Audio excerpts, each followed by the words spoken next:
pertama buat squishy. Bahan-bahannya adalah spon,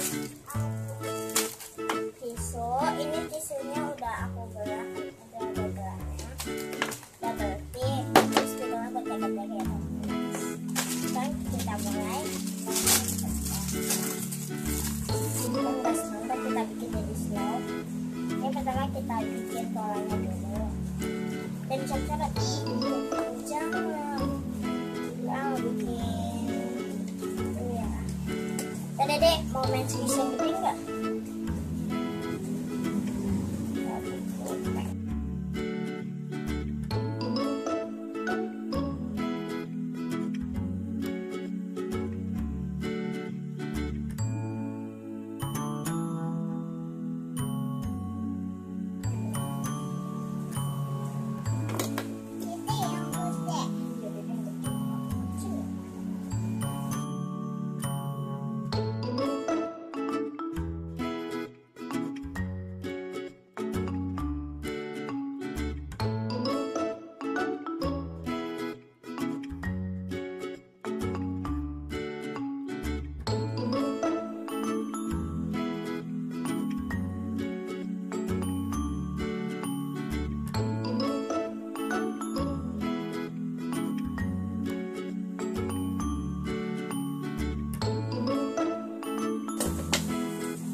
Kita periksa aja dan belum kita kasih lagi. Halo. Lalu kita ya.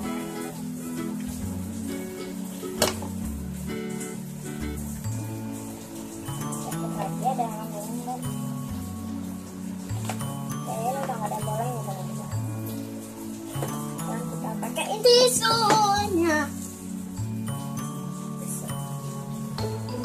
Ini tisu sebetulnya.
Warnanya semuanya